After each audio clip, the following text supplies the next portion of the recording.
当太空望远镜准备拍照时，附近恒星的光线挡住了视线。但望远镜自有妙招，用一个巨大遮星板来遮挡眩光。这个遮星板直径大约35米，折叠起来则不到2.5米，小到可以放在火箭的末端。其紧凑设计基于一种古老艺术形式——折纸。字面意思是折叠纸张，是至少可以追溯到17世纪的日本的一种做法。在折纸中，同样的简单概念可以让你折成任何的东西，从只需20个步骤的纸鹤到需要1000个步骤的纸龙，甚至可以做成遮星板。一张传统的方形纸，仅仅通过折叠就可以变成任何的形状。展开那张纸，可以看到线条图案，每条线代表一个凹骨褶皱，或者一个凸山褶皱。折纸艺术家通过折叠去创造折痕，来作为他们设计的蓝图。虽然大多数折纸模型都是3维的，但折痕图案通常设计为平折，不会引入任何新折痕，不需要切割纸张。平折折痕背后的数学规则比3D 折痕图案背后的规则要简单得多。先创造抽象的2D 设计，再塑造成3D， 会更加简单。任何平折的折痕图案都必须遵守4个规则。首先，折痕的图案必须可涂双色，即折痕间的区域可用2种颜色填充，使相同颜色的区域永远不会接触。在此处添加另一个折痕，折痕图不再显示2种可着色性。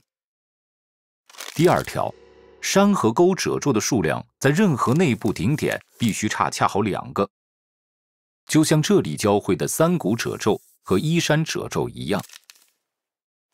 下面仔细看看，在这个顶点进行折叠时会发生什么。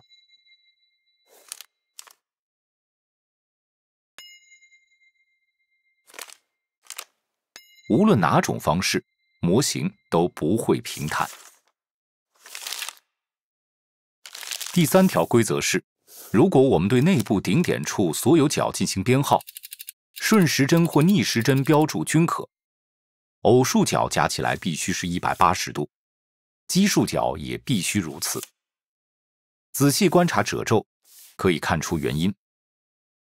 如果在这个顶点添加一个折痕，并给新的角编号，偶数和奇数角度加起来不再是180度，并且模型不会折叠平。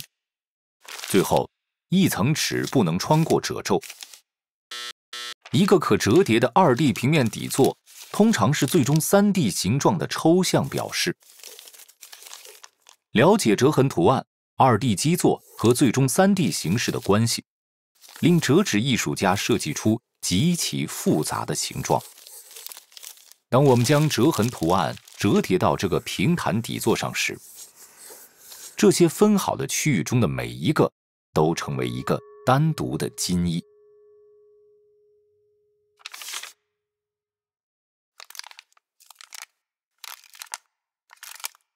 通过缩小、弯曲和塑性这些基翼，2D 基底变成了3D 蝎子。现在，如果我们想在同一张纸上折叠7朵花怎么办？如果我们可以复制花朵的折痕图案，并以满足所有4个定律的方式连接它们中的每一个，就可以创建一个镶嵌或形状重复、覆盖一个平面，没有任何间隙或重叠。将大表面折叠成紧凑形状的能力，在广阔的空间和我们细胞的微观世界中都有应用。利用折叠原理，医学工程师重新构想了传统的支架类移植物，一种用于打开和支撑受损血管的管材。刚性管状结构通过拼接，可折叠成约为其展开尺寸1半的紧凑薄片。折纸原理已用于安全气囊、太阳能电池板、自折叠机器人，甚至 DNA 纳米结构。谁知道接下来会出现什么可能性？为什么19世纪的日本渔船有印花台？通过此视频了解鱼印。鱼印是一种在刚捕到的鱼上制作水墨印花的做法。